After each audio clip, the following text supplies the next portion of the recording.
এবং ৭৬ জনকে আসামি করা হয়েছে, তার মধ্যে ৩৩ জনকে গ্রেফতার করা হয়েছে এবং তদন্ত চলছে। এবং সরকার এবং আমরা সবাই এইটুকু আপনাদেরকে অ্যাসুরেন্স দিতে পারি যে এই বিষয়ে যা যা করার প্রয়োজন প্রত্যেকটি পদক্ষেপ নেওয়া হবে এবং অতি শীঘ্রই নেওয়া হবে, এবং যাতে এই পুরো বিষয়টি সুবিচার এবং তদন্ত সঠিকভাবে হয় সে ব্যাপারে পদক্ষেপ নেওয়া হবে। যেহেতু সরকার এখন তাদের কাছে যে তথ্য দেওয়া আছে মনে হয়েছে যে যথেষ্ট পরিমাণেই যা করার প্রয়োজন সেই সঠিক পদক্ষেপগুলোই নিচ্ছে, তো ওনারা বলেছেন যে পরবর্তীতে যদি কখনো প্রয়োজন হয় তাহলে তারা আমাদেরকে সহায়তা করার জন্য, তদন্তে সহায়তা করার জন্য যা করা দরকার করবেন, কিন্তু এই মুহূর্তে ওনারা কোনো আদেশ দিলে সেটি বোধহয় সঠিক হবে না। ধন্যবাদ চট্টগ্রামের লোকজনকে বা সবাইকে যে তারা যে পরিমাণ সহনশীলতা দেখিয়েছেন এবং এখনও দেখাচ্ছেন, এবং আমরাও সবাই বাংলাদেশের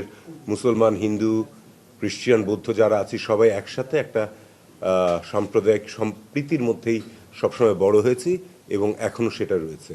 বিদেশে যতই প্রোপাগান্ডা ছড়ানো হোক আমরা সবাই জানি সত্যটা কী, যে আমাদের দেশে কোনো সংখ্যালঘু বা কেউ তাদের কোনো রকমের ভয় থাকার কোনো কারণ নেই। এটা কেউ আজকে আমি এখানে দাঁড়িয়ে একটা দেশের বিরুদ্ধে কথা বললাম তার মানে এই নয় যে ওই দেশ আমাদের সাথে কূটনৈতিক সম্পর্ক বা আমাদের বন্ধুত্বপূর্ণ সম্পর্ক ছিন্ন করবে। এবং সিমিলারলি ওখানেও যদি এরকম কেউ বলে আমার মনে হয় না যে আমাদের সাথে তাদের সম্পর্ক ওই কারণে খারাপ।